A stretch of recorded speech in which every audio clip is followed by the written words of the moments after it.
Ladies and gentlemen, boys and girls of the YouTube world, CJ Rose's back in the building. Welcome back to the channel.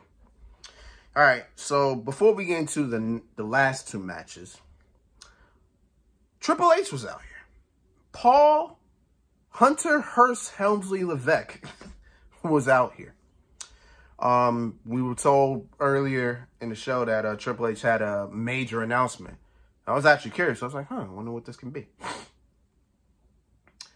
So Triple H comes out there, pretty much says, tells us the attendance of how many people were in Atlanta, or in the State Farm Arena, 16,000. So then he says, about to make history again. So at Crown Jewel, which is November 2nd, so 4 weeks from tonight, it will be the WWE Champion versus the World Heavyweight Champion. And then it will be the Women's Champion versus the Women's World Champion. He said that. I said to myself, oh my God, do not tell me about to unify these titles. I was about to lose my mind. Yo, I was going crazy. I was like, oh my God, do not tell me that. But then he said, don't worry, no titles will be on the line.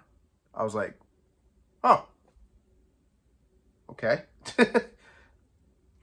So then he said, they will compete, and the winner will be the 2024 Crown Jewel Champion.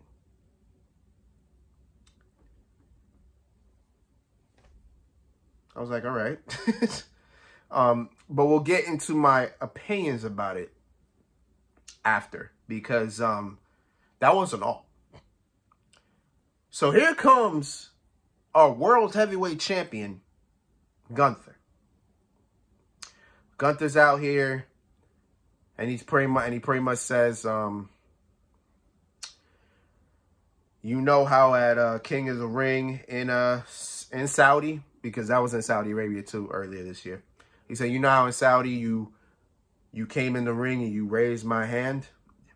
You're going to do the exact same thing at Crown Jewel. So then he talked about Atlanta for a little bit. And then the crowd chanted for Goldberg. And then Gunther started talking to Goldberg, who was in attendance for this match, or for this night. So then he said, I know a couple weeks ago I told Bret Hart that my childhood hero growing up was Goldberg. That's not really true. How can the greatest wrestler in the world today or how can you compare the greatest wrestler in the world today to a one-trick pony? I was like, damn. I was like, damn. Damn. I was like, well, he wasn't even done. Gunther had more fire. So then he started talking to Gage. So then he said, Gage, I hope Goldberg is a better father I hope he's a better father than he was a professional wrestler. I was like, man. I was like, yeah, shots. You know what I'm saying? He's going crazy. Then Then Bill. We ain't letting it go. Then Bill decides to get up, cross the barricade, and then proceed to eye Gunther down. And then Gunther, with the last one-liner he can hit, and I was dying when he said it. He said, come on, Bill, I got 3 minutes for you.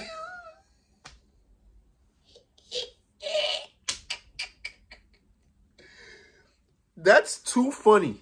Y'all gotta understand how funny that is, bro. Dog. I got 3 minutes. That's how long Goldberg can go in the ring, bro. 3 minutes.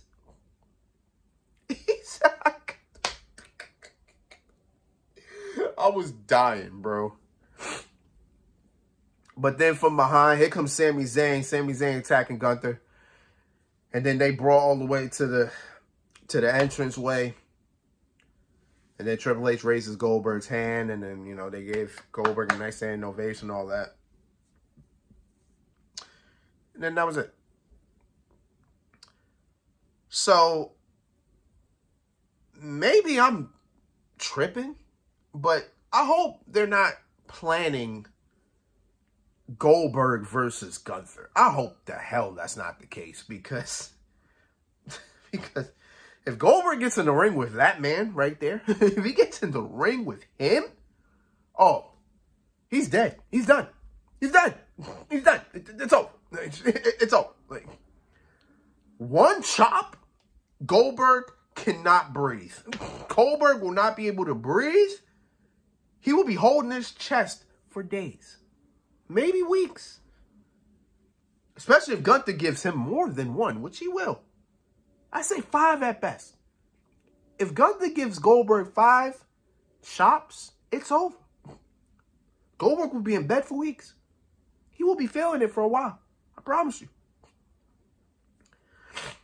But to talk about Triple H's announcement, from what I read on a Bleacher Report, because Bleacher Report made a report about it, they said,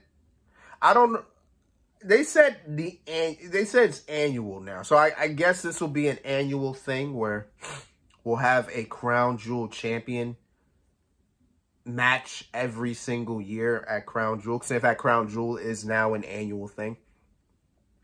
My thing is, well, number one, it looks like we may get Liv Morgan versus Nia Jax. 2 heels. But Cody Rhodes versus Gunther, though? Oh, sign me up. Just sign me up. Like, yo, how much you need? I'll give you it all. I'll give all of it to you. You know what I'm saying? I've been waiting for that match. We finally gonna get it. I can't wait for that. But my thing is this. If you win the Crown Jewel title, do you only win it for that night, or do you get to defend it next year?